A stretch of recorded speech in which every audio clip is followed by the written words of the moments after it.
Well, welcome back. Lori Langley joins us in the studio this morning to teach us how to make one of her delicious recipes right in time for Thanksgiving. Oh, this one's going to be perfect. It's nothing too crazy, pretty simple.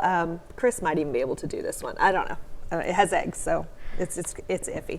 But this one's one you can do up ahead on Wednesday. Yes. Pop it in the fridge, forget about it. You don't have to worry about anything on Thursday morning. So perfect. We're going to start out with some flour and sugar, pretty basic.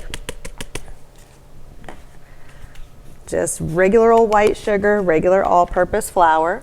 We're going to give that just a little fluff together.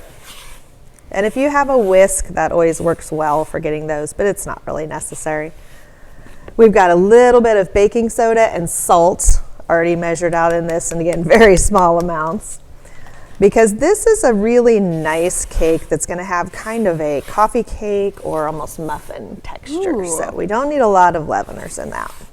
So here's where it goes a little bit off the rails. Our next two ingredients, we're just going to add a couple of large eggs. And we always remember when we bake large eggs, unless our recipe says otherwise, which is very unusual. And then a large can of crushed pineapple. And this is going to go completely in. We are not draining the pineapple. We're not doing anything with that. So we're going to pop that can.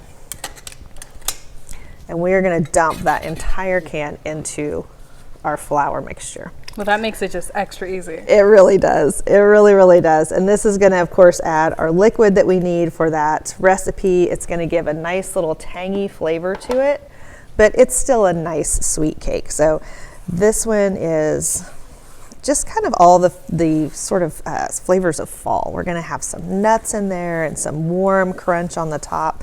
This is a bit of a layered process. So we're starting with this, and I'm going very careful because we've got a lot of liquid in here with that crushed pineapple. So I'm trying not to make a mess too much. But this is going to start with our basic cake batter. We're going to bake that, nothing crazy. And then we are going to top it with a really yummy sweet glaze. So we've got this with a crunchy top.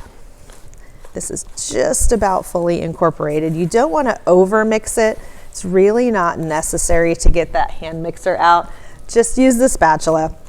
Very important though that we comb all the way through the middle and get all those dry ingredients mixed in. So when it's done, I know it's hard for you guys to see this on here, but we're going to have just a really chunky batter because of all of those pineapple pieces in there. And you really have to go and go because you'll find those last little remnants of dry ingredients in a corner if you're not careful. So we're going to set that aside. I'm going to make this in my disposable pan. This is just a 9x13. So you can do this in any pan that you want.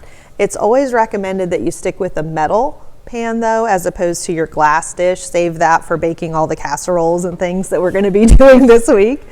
But we still want to give it a light spray, because it's just going to make it easier to pull that out when we cut and serve it, and you don't get those pieces left stuck to the bottom. Oh, perfect. So always use our baking spray, not cooking spray.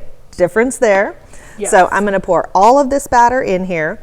When we come back, we're going to make a crunchy pecan topping that we're going to put on there before we bake it. And then we'll talk about that glaze for the top. This is so good. It smells amazing when it's baking. Yes. All the flavors together. I mean, it already smells nice with the pineapple, so I'm already really getting excited. Well, thanks so much, Lori. We'll be right back. Well, welcome back. Lori Langley's in the studio this morning teaching us how to make a cake recipe that's just perfect for Thanksgiving. It really is. It's something you can do up ahead. You can do this on Wednesday, pop it in the fridge and have it ready to go for Thursday on Thanksgiving. And it's something a little bit different. Everybody brings the pumpkin pie, the pecan things, the apple. This is just a little bit something different that I think everybody's going to enjoy. So all I've got ready to go here is my cake batter, and that was pretty basic: flour, sugar, a little baking soda and salt, and then of course our eggs. But we added in that entire can of crushed pineapple, juice and all. Yes. So that really made it a nice different texture, as well as gave us all of our liquid ingredients. So I've got my pan here. This is just 9x13. I sprayed it with that baking spray, so that's going to make this really easy to get out of the pan when we go to serve it. And you know, when you have everybody around for Thanksgiving, you never have enough utensils.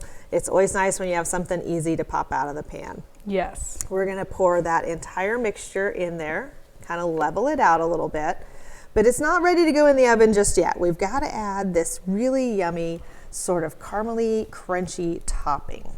And that is so simple. We are just gonna take a cup of pretty small chopped pecans. This is probably the most expensive ingredient that we've added to this cake. And we're gonna add an equal cup of brown sugar.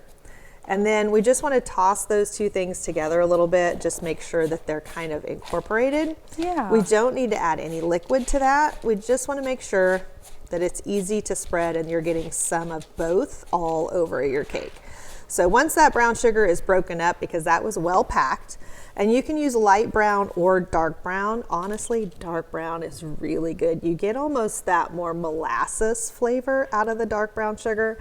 So personal preference, either one, whatever you got on hand. And then we're just gonna sprinkle this on the top of our batter. And we're not gonna mix it in.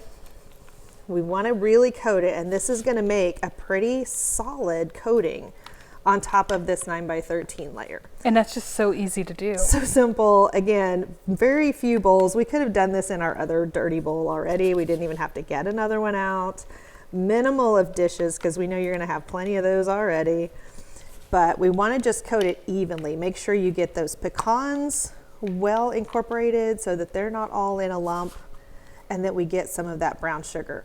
So as this bakes, it's gonna kind of melt and make that almost crunchy, caramely layer to the top. It's just gonna be perfect.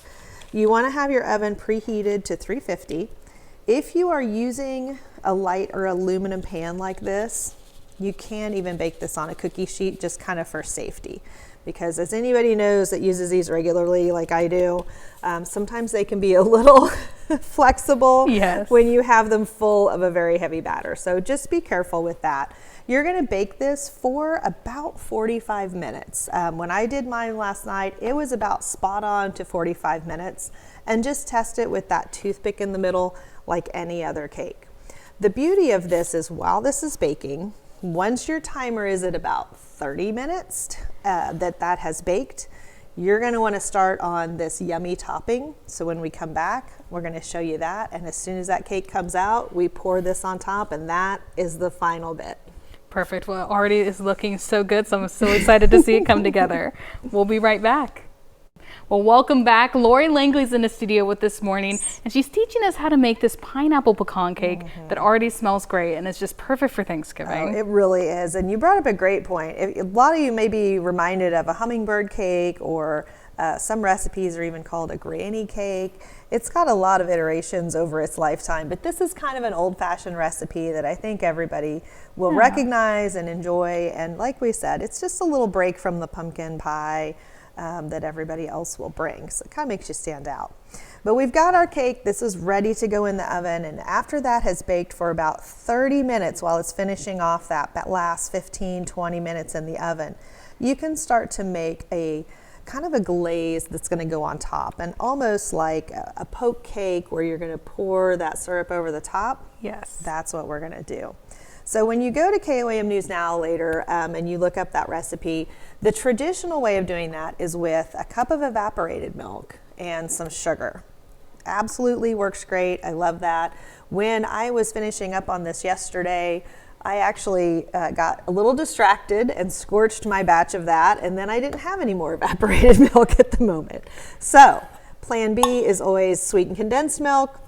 Essentially, it's just your milk that's already been cooked down with the sugar in it. So don't add the extra sugar if you go with the sweetened condensed milk, and it is yummy either way. So all I've got in my little bowl over here is a stick of butter that's already completely melted. And I'm just warming that sweetened condensed milk a little bit so that it will start to mix together, because it takes a minute to get that oil and water base to kind of combine.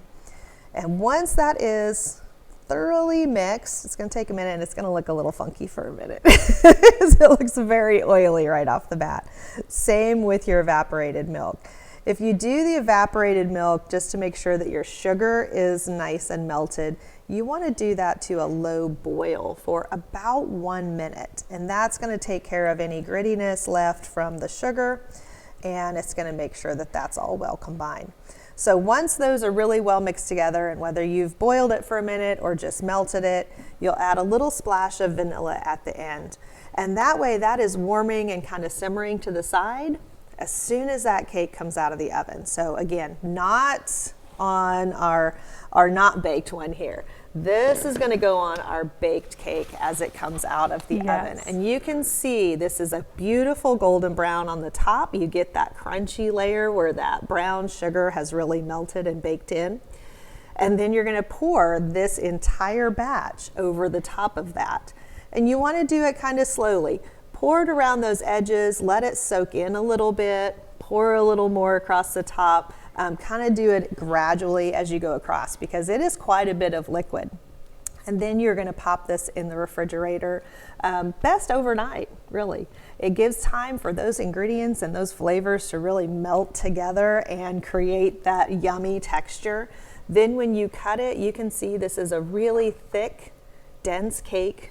Wonderful soft flavors on the bottom, crunchy texture on the top. So it's just all the bits of Thanksgiving all together in one pan. An amazing thing about being kind of like a bake and then sit is you don't have to worry about it on Thanksgiving Day. You've already got it done. Exactly. Pop that in the fridge if there's room somewhere to the back and just forget about it.